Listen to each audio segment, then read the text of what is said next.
Ladies and gentlemen, good day and welcome to Q2 and H1 FY26 earnings conference call of Kiri Industries Limited.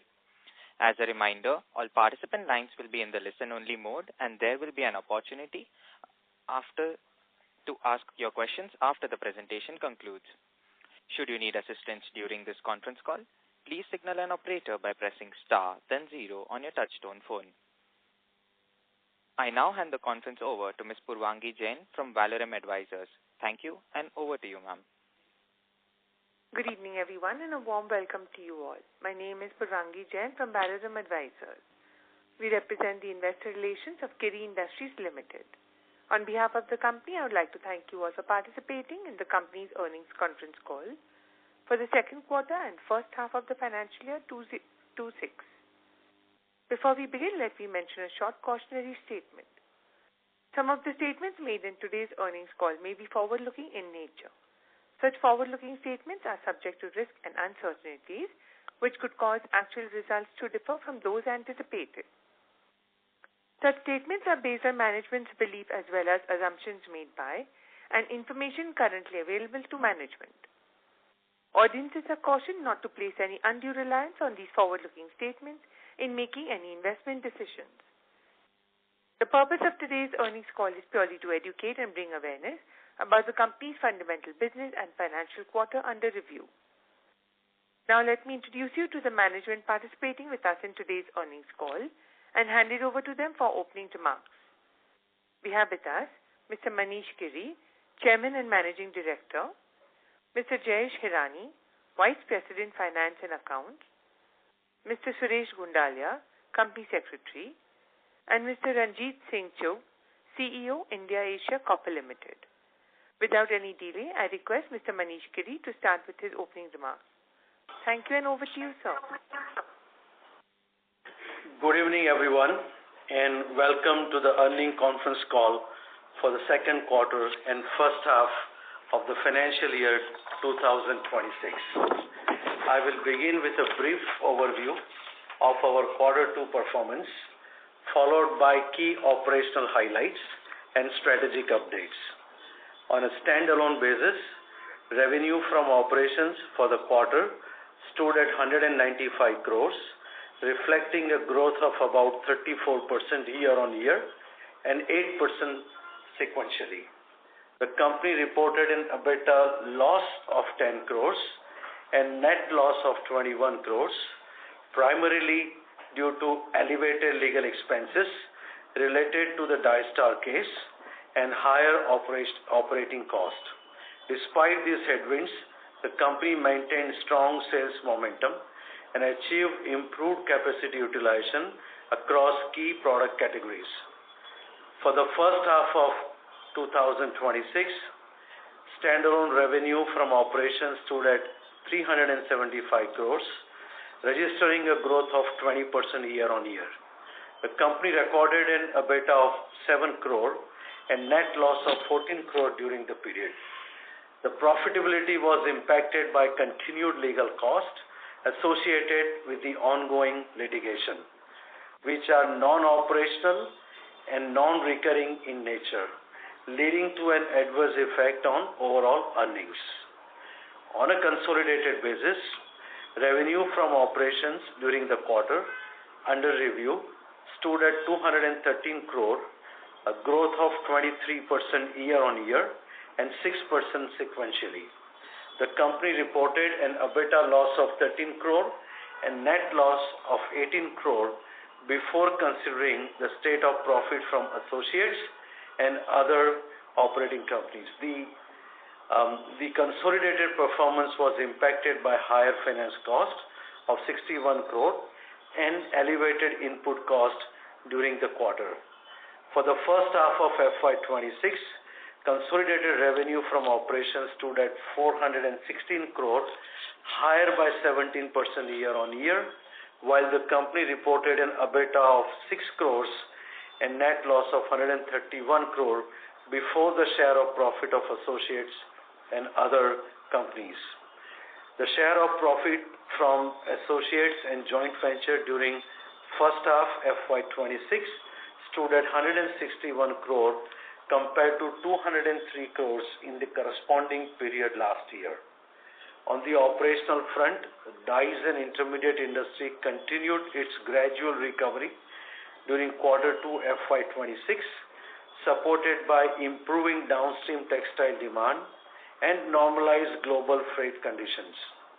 Reactive dyes maintained positive momentum, aided by firm export inquiries and steady consumption across key geographies.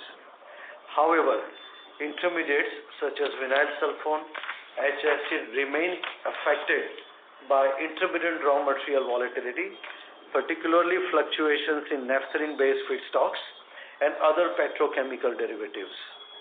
Despite these challenges, the company continued to demonstrate operational discipline and strategic focus, building upon the resilience exhibited in previous quarters. We remain focused on margin protection, cost optimization, and operational efficiency across our manufacturing operations, ensuring stable performance amid a volatile external environment. As part of our value-focused strategy, we continue to rationalize the product mix within the specialty and dye intermediate segment while enhancing our export competitiveness. Our continued focus on cost control, liquidity prudence, and long-term value creation helped mitigate the impact of external volatility during the quarter. Our joint venture, Longshan Kiri Chemical Industries Limited, sustained healthy operational performance, supported by improved capacity utilization and steady domestic demand. The joint venture continued to deliver strong profitability metrics, contributing positively to the consolidated results. Now moving to Dystar case update. As you are all aware, under the share purchase agreement dated May 29, 2025, executed between the court-appointed receiver and Zhejiang Longshan Group Company Limited, who is the purchaser, agreed to acquire our entire 37.50% stake in Dystar for a valuation of the company at $1.9 billion. For a base consideration for Kiri of $676.26 million, an additional $20.29 million was also agreed to be paid by the purchaser to cover any shortfall or specific obligations under the SPA, taking the total potential consideration to approximately $696 million. The completion of transaction was subject to customary closing conditions and necessary regulatory approvals.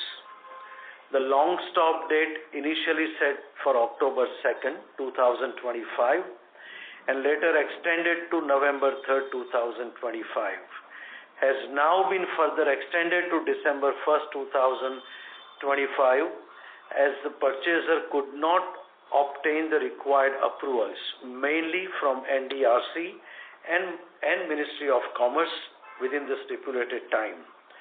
The extension was granted subject to an additional $5.11 million being deposited into the escrow account over and above $3.48 million already paid earlier. The company resisted and objected the first extension, which was given on October 2nd, 2025, and the company also strongly resisted, again objected the extension which was given on November 3rd, 2025. So now, till December 1st, 2025, the company is going to continue to liaise and coordinate with the receiver to review situation on daily basis and try to understand how the movements of and the developments of the approval take place till December 1st, 2025. The en bloc sale process of Dystar continues to be managed by the court-appointed joint receivers in accordance with the directions of the Singapore International Commercial Court. Turning now to our strategic diversification initiatives, Kiri Industries step-down subsidiary Indo-Asia Copper Limited is advancing the development of its integrated copper and fertilizer complex at Jafrabad, Amreli district in Gujarat, strategically located near Pipavav port for efficient logistics and proximity to key industrial corridors. The project is designed with very high ESG profile as zero liquid discharge, fully integrated facility with advanced systems for effluent recycling, desalination, waste recovery, underscoring our commitment to sustainability. The copper smelter, with a capacity of 5 lakh ton per annum, will produce copper cathodes, rods, tubes, along with other byproducts such as gold, silver, and selenium.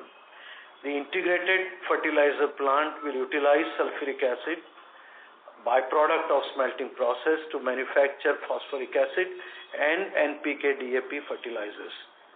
Significant milestones have been achieved, including receipt of environment clearances, completion of basic engineering, initiation of site development and foundation work, while detailed engineering and procurement activities are currently underway. The ISCL project represents Kiri's strategic move into high potential sectors that align with India's industrial and agriculture growth ambitions. It embodies our philosophy of responsible diversification, combining technological excellence, sustainability, and long-term value creation. With that, we can now begin the question-answer session. Thank you. Thank you. We will now begin with the question and answer session. Anyone who wishes to ask a question may press star and 1 on their touchtone telephone. If you wish to remove yourself from the question queue, you may press star and 2. Participants are requested to use handsets while asking a question. Ladies and gentlemen, we will wait for a moment while the question queue assembles. The first question is on the line of Kim, an individual investor. Please go ahead. Yeah, hi, sir. Can you hear me? Yes, can hear you well. Go ahead, please. Sir. So basically my question was that on what basis the receiver has given this extension if the long stop date earlier was 2nd November? So did they disclose any reasons why this extension has been given? And also if Longshan does not pay by 1st December also, then as per the court directions, what would be the next step? And can receiver even in that case also extend it further? Thank you. Right. So on November 3rd, when the extension was given, the reason which was explained to us was not being able to obtain NDRC approval and Ministry of Commerce approval, which Longshan was supposed to obtain to conclude the transaction. So these are the reasons explained and indicated by the receiver. Now, there is no guarantee that by December 1st, these approvals would be obtained, correct? And today we are not privy to the information and documents which pertain to the exchange of correspondence which is taking place between the receiver and Longshan and the regulatory authorities in China. So all these documents belong to the receiver, which means that belong to the court, and it is receiver's assessment on which we are relying that they would be able to obtain the necessary approvals by December 1st. So in case if the approvals are not obtained by December 1st, we are going to continue to strongly recommend the receiver to discard and terminate Longshan from the process and terminate SPA, which receiver can very well do now. We pleaded and we requested the same to the receiver on November 3rd, not to give any extension and terminate Longshan from the process with immediate effect. So against the recommendation and request from the company, receiver with their own knowledge and the information available to them decided to give this extension, which is very much within the discretion of the receiver, and we hope that receiver has taken a prudent and sensible decision to give this extension. At the same time, in case if it is defaulted on December 1st, the company's efforts today are to make sure that no more extension is being given. If necessary, company is going to exercise all its rights to approach the Singapore courts to make sure that the court is sensitized and the court is intervening if required to ensure that the next bidder can be given a chance. So our request to the court as well as to the receiver will be to select the next bidder and try to then give the chance to the next bidder to conclude the transaction. So that would be our strategic move. Of course, we will take all actions based on the legal advice from our Singapore Council. Just one follow-up question, sir. So, in that case, let's say when you do approach the Singapore court, will the receivers have to explain their logic to them in terms of, because you may not be privy to what, the reasons why they have done it now, but then when the court puts the same question to them, they need to show some credible evidence that why they think that this tax sanction should be given to them, considering that already it has been more than 6+ months. And so is that something that the court will basically pull them up for? Exactly. What you said is the reason, and today we are not able to see the evidences based on which the receiver has taken the decision, but court very well can ask receiver to provide and to prove that the evidences based on which the decisions were taken for two extensions were reliable evidences, the evidences which they trusted on. So all this explanation, of course, would need to be given to court by the receiver. Okay, all the best, sir. Thank you very much for your efforts. Thank you. Thank you. Ladies and gentlemen, in order to answer all the questions from the participants, I request all participants to limit their questions to 2 per participant. The next question is from the line of Manoj Bura from Adinath Financial Services Private Limited. Please go ahead. Good evening, Manishji. Good evening, Manoj bhai. Good to see you post Diwali. My question was, since I have searched on AI and other platforms also, NDMC and Ministry of Commerce, they require mostly maximum 45 days for any approval. Right. So I thank you for doing this search. Thank you for spending your time. And we have received your email, by the way. So yes. I have given all the inputs in my email. You just can throw light on that. Yes, you have given your inputs in your email, and I will address those. Part I have already explained earlier. Yeah. You have covered many items. Many items which you raised. So particularly for NDRC and Ministry of Commerce at China, we are not able to get this 45 days timeline in which they have given the historical approvals. Based on what we have been informed by the Chinese Council and also the Chinese Council of the receiver and coming inputs from the receiver, it appears that NDRC responds within 45 days or within 30 days, but then the queries can continue and the question answers along with the scrutiny can continue for 6 months, year or 2 years. Not necessarily they would need to complete within 45 days. They may raise query and questions and then it further continues. So that's what we understood and we were informed that is happening with Longshan. But that said, it is their problem. It is not correct. And whatever is the reason, if there is a stipulated timeline by the court, within this timeline, if you are able to get the approvals and if you are able to conclude the transaction, good luck for you. But if you are not able to get your approvals within this time frame, it is not possible to wait for them. So Kiri's interpretation of the order is a very time-bound process. If you are able to execute within that time-bound time frame, you are welcome, you finish it, you have been chosen. If not, bad luck for you. So then you get out of the process. So that's what we are saying. So that's what we are requesting to the court, that throw these guys out. They have not been able to do it. Not only the approval which we are talking now, they could have taken this approval long ago. They had 7 years to do so. Right, sir.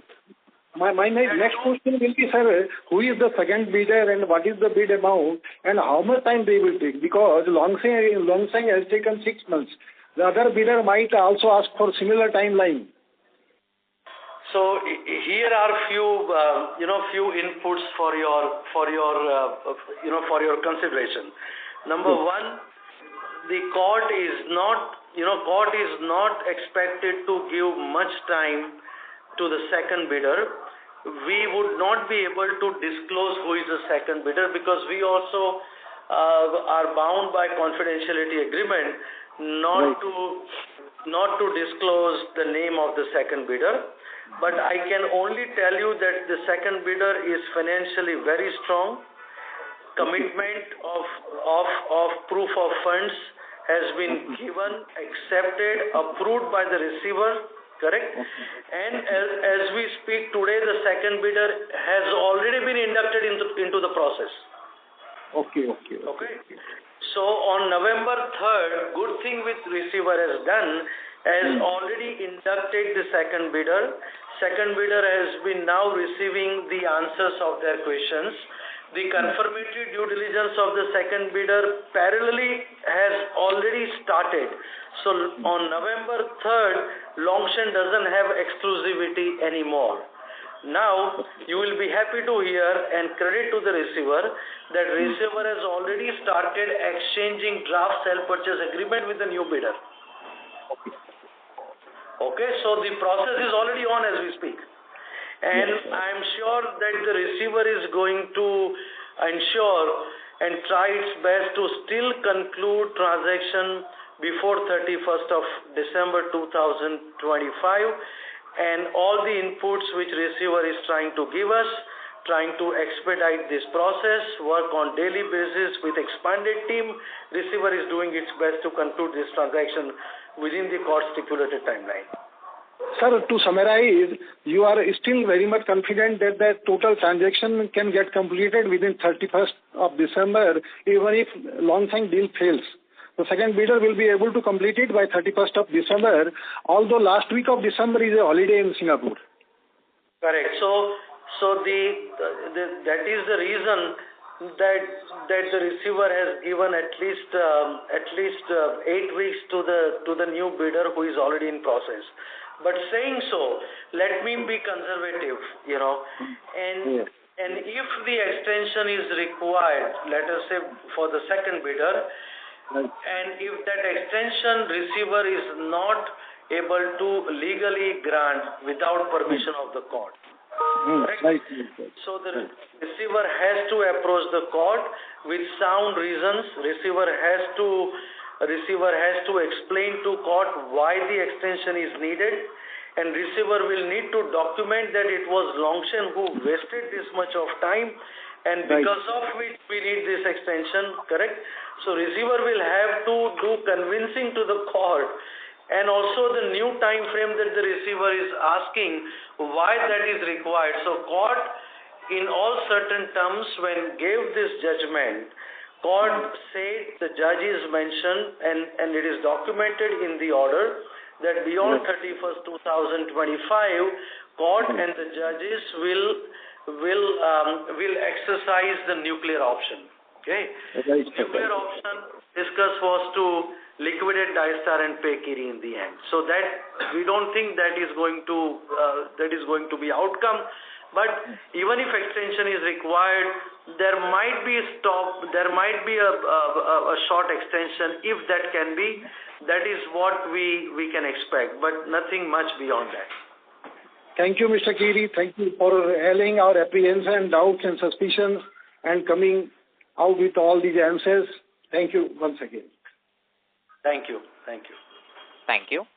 The next question is from the line of Aditya Shea from Fusion Capital. Please go ahead.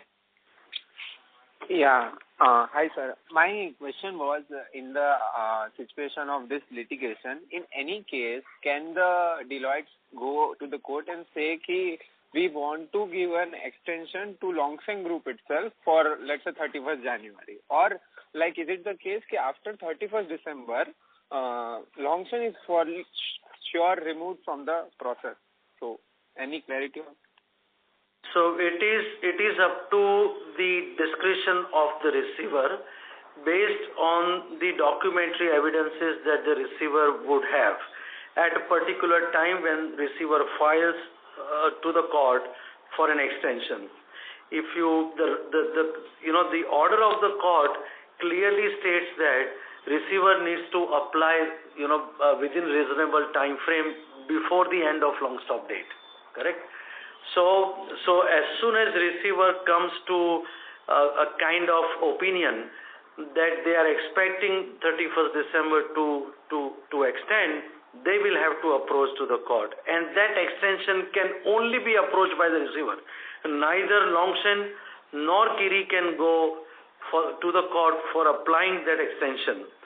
And I am sure when receiver goes to the court for such kind of an extension, whether that is an extension to Longshan to complete, or whether that is for the new bidder to give the sufficient timeline to the new bidder, it all depends on what is the situation that the receiver is evaluating to conclude the transaction at the earliest. So either of these two is possible. It is logically possible, correct? And that we would need to rely on the decision of the receiver. As far as Kiri's stand is concerned, we have conveyed in very certain terms, and a strong appeal has been made to the receiver to discard and to terminate Longshan now on November 3rd itself. And against the request of Kiri, receiver has taken its own judgment, its own decision to give more time to Longshan. And let's see what receiver decides on December 1st or before that. Okay, got it. But after 31st December, can Kiri Industries go to Singapore court and claim for that liquidation option? Because timeline is over, right? Well, yeah, that eventually may not arise because at certain level, Kiri itself is a bidder. Then give it to Kiri and finish this off. There's no need for liquidation. Okay. So, yeah, I read on that $1.1 billion we have put a bid, right? So, how, our planning is for to arrange the funds in short time? Well, as you have asked the question, everything has been arranged. Everything was arranged on November 1st. Let me put it this way. Okay, great. That sounds great. And just a sorry to interrupt, sir, but I may request you to rejoin the question queue. Yeah, please do. Yeah, welcome. Thank you. The next question is from the line of Yash Dantewadia from Dante Equity. Please go ahead. Yeah, hi Manishji. Yes. So, just a couple of questions needed some clarity on. One thing is very clear.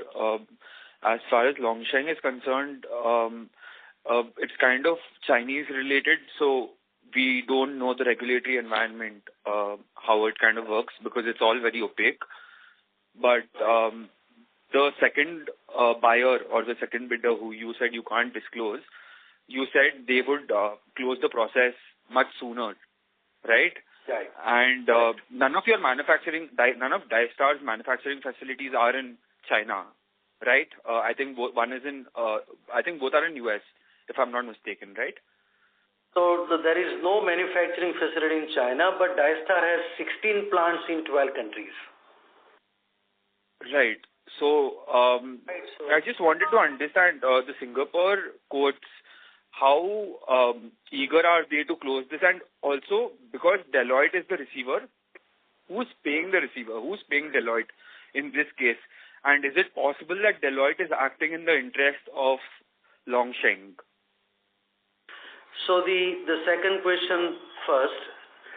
The Deloitte is getting paid or will be paid from the sale proceeds. Okay. So Okay. court order says that whenever funds are received, the sale proceed is received, the first payment would be made to the receiver. Okay. The second payment will be made to Kiri, and then whatever is left goes to Longshan or Senda. So that's your answer how this payment will follow. But before the sale proceeds come, Kiri and Longshan both are paying to receiver, right, half and half, 50-50. Okay, and whenever the sale proceeds will be realized, Kiri's payment to receiver would be paid back along with interest. So Right. for last years, Kiri and Longshan both are paying half, I mean Senda, to the receiver. The receiver would then pay back to Kiri along with the court stipulated interest when the sale proceeds will arrive. So this is how the payment mechanism is. Now your first question, with regards to the Singapore jurisdiction. Now Singapore jurisdiction pertains to Dystar Global Holding shares, the shares of Dystar which belongs to Singapore, all the subsidiaries globally, including China, outside China. I think there are more than 25 subsidiaries as on today. All of them are subsidiaries of holding company in Singapore. Correct? Right. So when Singapore holding company shares are sold to the new buyer, right, automatically everything, the entire conglomerate is sold to the new buyer.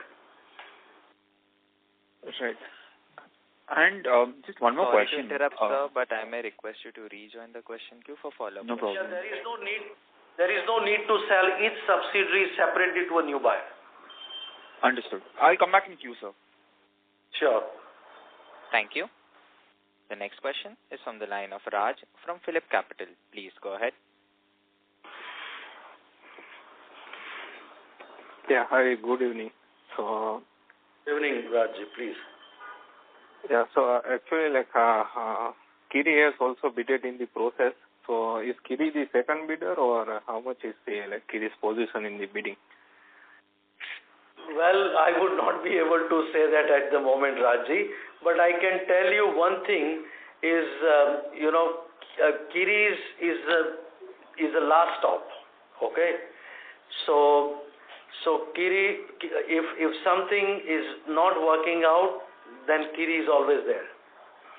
But I would not be able to disclose at the moment where Kiri is in the ranking, because again, it's part of the confidentiality that we have agreed to, and we would not be able to disclose either the bid amount number or who is the second or a third bidder. So, but be rest assured that, we are solidly standing there.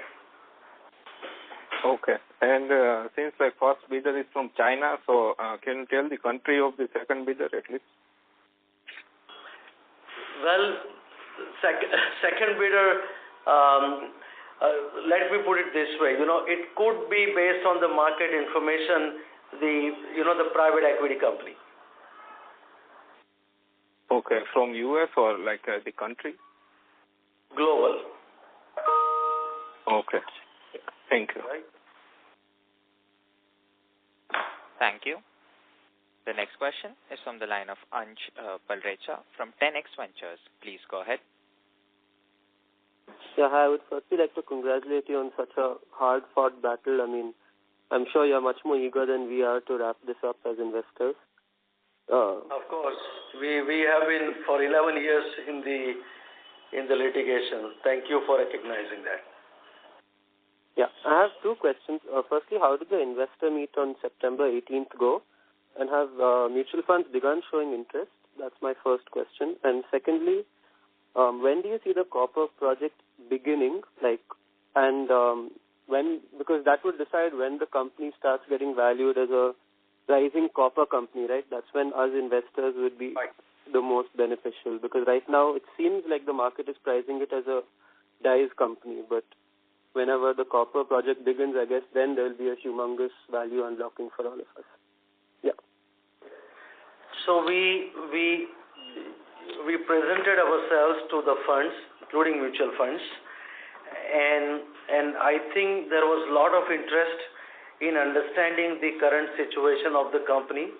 We very well explained our future growth plans also, and we see positive interest, and we also see number of queries coming after our meetings, and that indicate that there is ongoing interest in the company, and we are trying to educate to more and more funds about where we are today, what are our future plans, and how Dystar unlocking is expected in what time frame. So I think these are the main areas and concerns where we updated them, and be rest assured that you're saying that once the Dystar thing goes through, there will be a inflow from mutual funds. In effect, you mean that?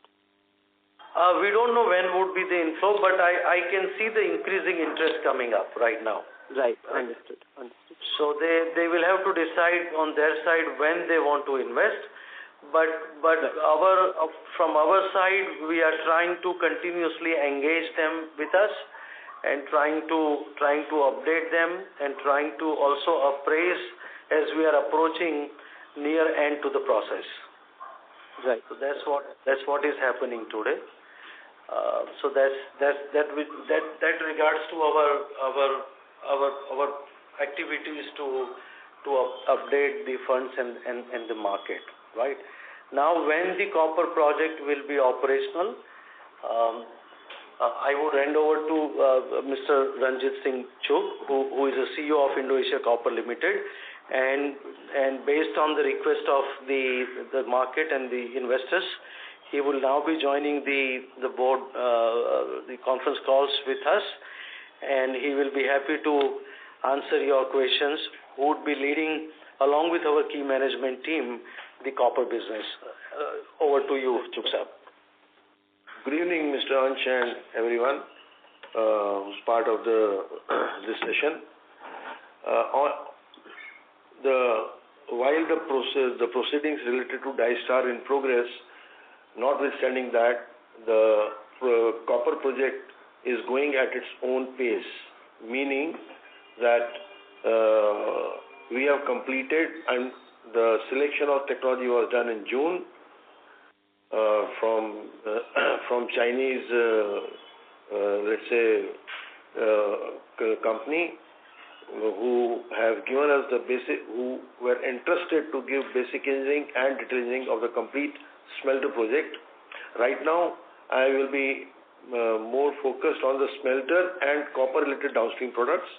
On the byproduct and fertilizer, I think so I'll give you a better feedback the next time, because fertilizer, the downstream is sulfuric acid being a co-product, and downstream NP, NPK fertilizers, which we are putting up 1 million as a complete setup. Typically that project requires around 26 to 28 months. For that we have sufficient time to do the complete detailing, etc. On the copper front, was a project, the basic engineering partners were signed off. We have got the basic engineering package in last week of October. Obviously, for such a large project, the package is to the tune of 500 odd documents, drawings, everything. And in the meanwhile, for last 2 months, we were continuously trying to engage Tata Consulting, TCE, Tata Consulting Engineers, their metal group stationed at Calcutta. The background of TCE is that they have been owner's engineer for Kutch copper plant, and at the same time, they were also part of PT Aman's 4 lakh tons of copper smelter, which has just started a few months, 7-8 months back. So they are afresh from being an owner's engineer, being EPC contractor for 2 copper smelters. That was one of the underlying reasons we went to them. And in both the cases, the technologies have come from China, the detail engineering, all the partners, and let's say 60% of equipment sourcing also has been done from China for both the projects.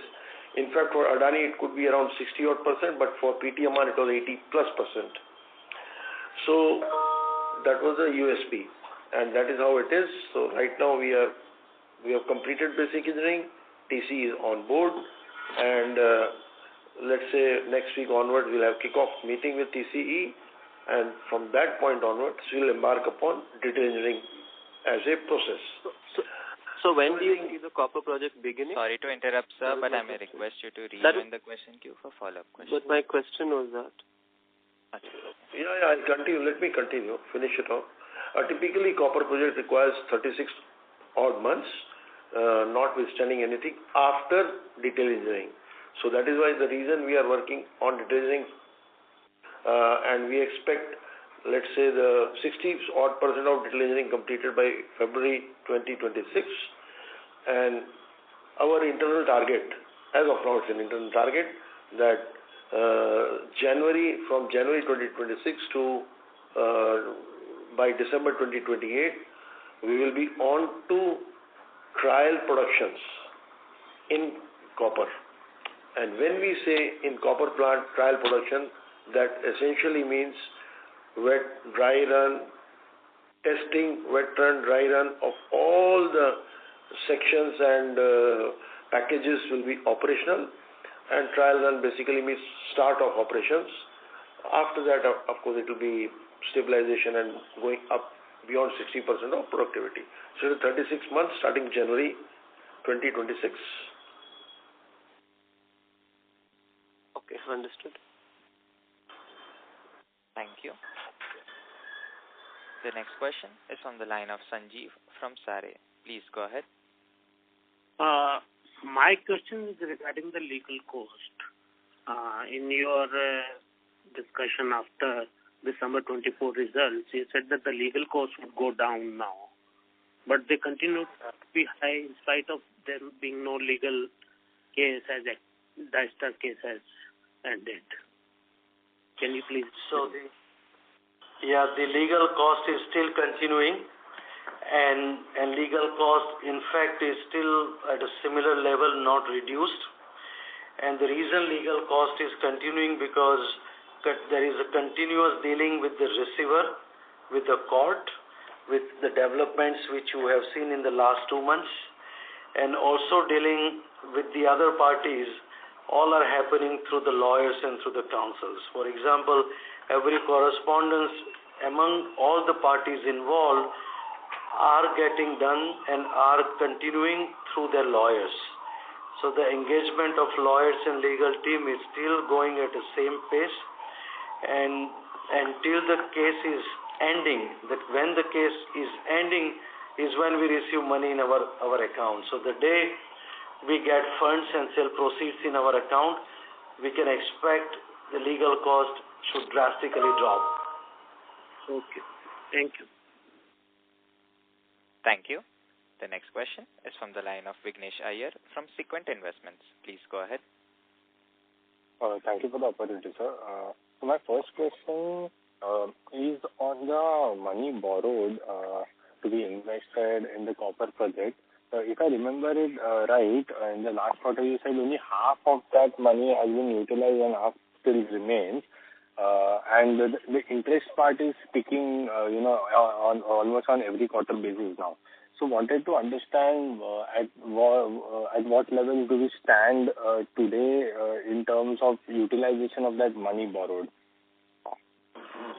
So in this quarter, I would say we have reached around more than 70% utilization of the borrowed funds. And the areas in which these funds are being deployed are for example, land procurement, land acquisitions, part of it. Part of it has gone to the vendors, to the technology providers. There are certain machinery and equipment orders already been placed. So some funds have been used for advance for the machinery. Some funds have also been used for the site development and the construction activities at the site. So we are diligently, carefully using these funds in a way that the sale proceeds from Singapore comes, and by that time we are still continuing our deployment of the funds. So we are utilizing accordingly. So as things stand, would it be fair to say that we have deployed almost 70%, so this 100% of the money could be deployed in like another 3-4 months, and another 2-3 months, exactly, correct. Okay, and in case of any further delay, would we be borrowing more to ensure that the copper project is in the timeline that we have? No, we don't intend to, because we don't see that would delay our timeline. We can still withdraw more if we want, but it would cost the company, and we don't want to do that. Correct? Okay. We still had headroom till $200 million, up to $200 million. We withdrew 130. We still do not want to take further borrowing, and then we will try to manage in a way that we don't need to. Got it. That's all from my side, and all the best. Thank you. Thank you. The next question is from the line of Saket from Sagari Capital. Please go ahead. Hey, am I audible? Yes, Saket bhai, go ahead, please. Thanks for the opportunity, sir. So, sir, regarding the additional 5 million security that has been demanded from Dystar, so any color on, has that been already, say, deposited in the escrow account? Because 3 million was there, but I think 5 million additional is the disclosure. And second, has any security amount been, say, requested from the second bidders or you, because you are also a bidder? So just first question, this is the first question. So the first question, Longshan, based on the agreement with the receiver, has a deadline of November 17 to pay this 5-point-something million, right? So that is to be paid before November 17. So that is about next week. Then, so that's number one. Number two, there is no requirement currently for the second bidder to put any deposit at the moment. When the second bidder or the next bidder executes an SPA, when the sell purchase agreement with the second bidder is executed and signed between the receiver and the second bidder, at that time the second bidder would need to put a deposit if receiver requires at that time.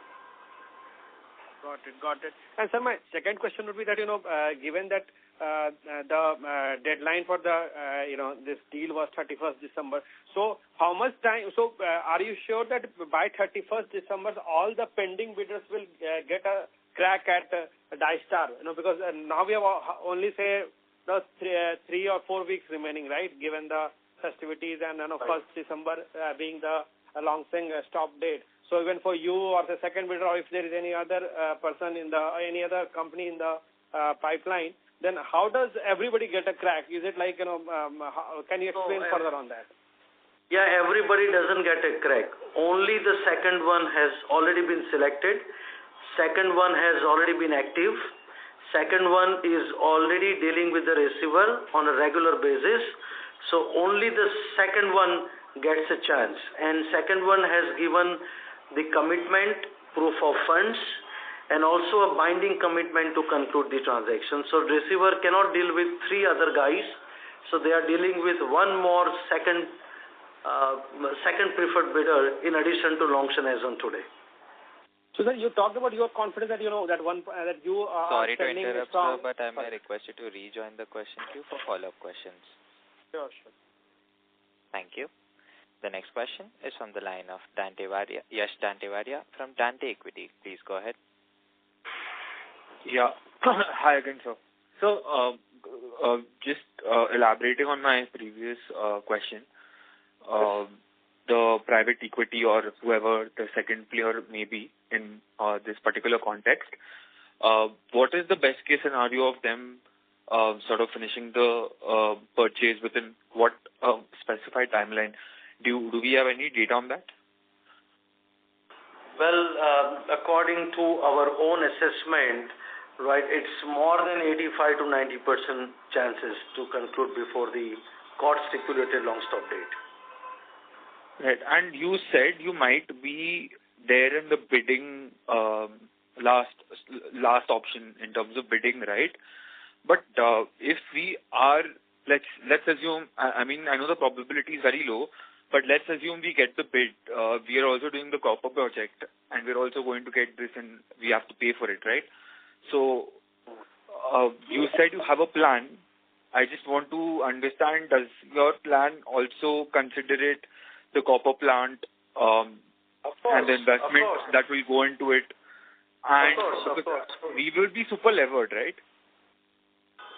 No, nothing like that. I would not be able to disclose the capital structure at the moment because but all the requirements, including equity requirement of copper project, very, very minimalistic leverage at certain level, everything has been arranged and in place. So for you, the copper project will continue as it is, where it is going right now, maybe expedited, and all other Dystar related matters are also taken care. So it has been very prudently worked out. So no need to work on sacrificing anywhere anything. At the same also, time, leverage will not be heavy. In the last phone call, you said you'd give updates, right, on the copper project? Right. In terms of presentation and how much it's been done and what's exactly happening, and the management of the copper plant also would be joining. So just wanted an update on that. I think Mr. Chug, who is the CEO of the copper business, just addressed. He explained in detail the status, where we are, what activities have been done. He has joined already.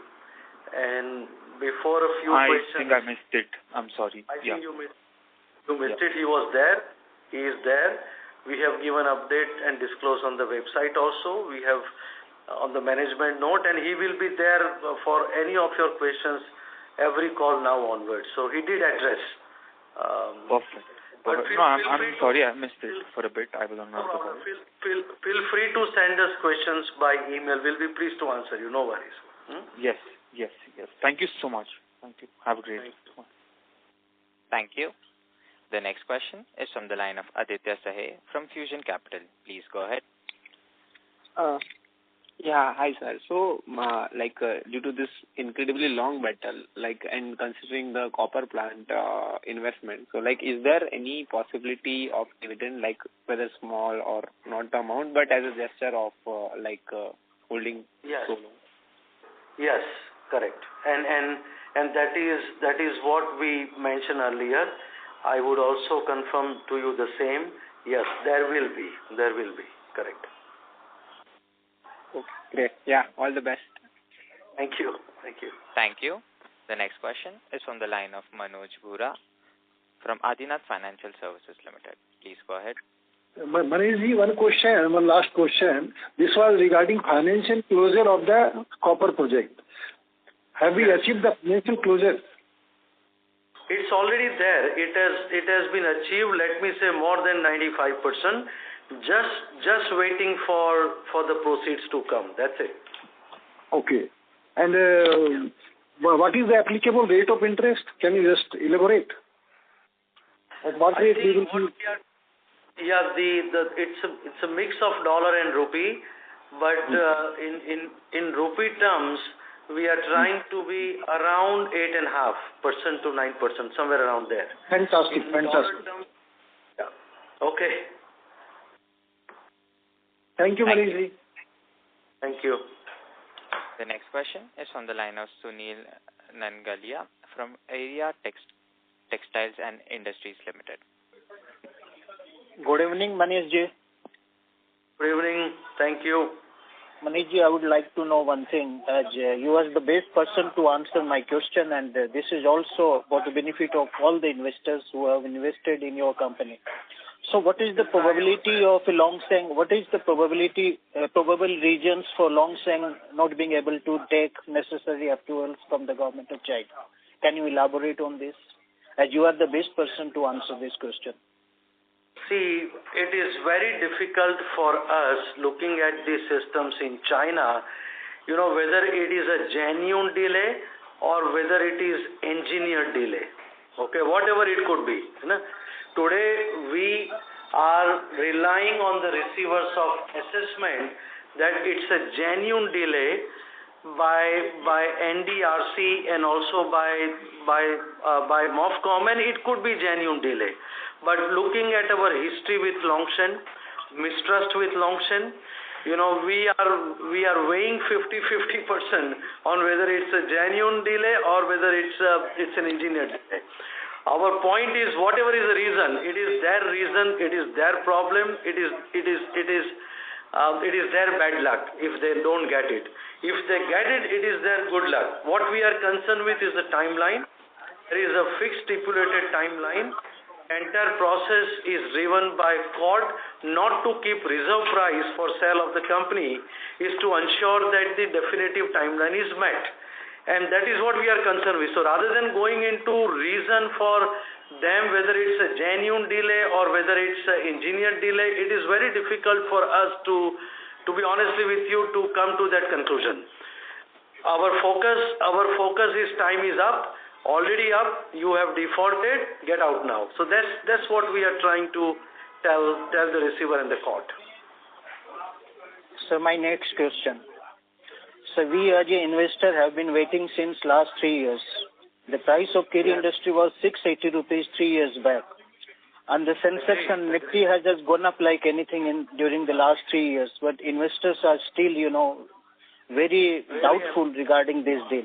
So the final question is, I have examined the balance sheet of Longshan and they're standing on a very, good, cash and bank balances. So what is the probability of Longshan getting the necessary approvals by 1st December or by the extended time of 31st December? And if they are not able to get the necessary approval... Sir, but due to time constraints, we would have to... Just one last question, sir. One last question. It is a very small question. If you can consider, sir. Sir, examining the balance sheet of Longshan, they are standing on a very good, cash and bank balances. So, what is the probability of Longshan getting the necessary approvals by 1st December or by 31st of December? And if they are not able to get the necessary approvals within 31st December, what will happen to the money transferred in the escrow account? So the money transferred in the escrow account would be confiscated, would not be returned back based on our understanding. That's it. And the probability of their getting on 1st of December, based on our own opinion, and again, this opinion could be a biased opinion because we are very bitter function. We don't trust them. We say 50-50, but I don't give more than 50-50 to them. And by 31st December? 31st December, if receiver chooses the another buyer, the second bidder, the chances of 31st December is more than 90%. Okay. Thank you, Manish ji. Thank you very much. I hope I answered your question. Thank you. Thank you. Ladies and gentlemen, we will take that as our last question for today. I would now like to hand the conference over to the management for closing comments.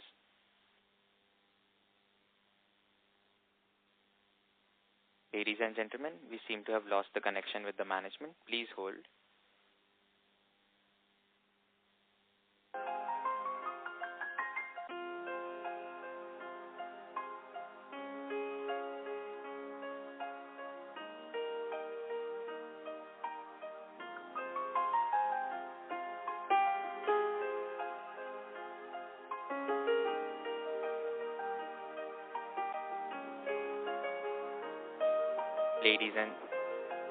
Ladies and gentlemen, we have the management back online with us, so you may proceed with your closing remarks. Video off.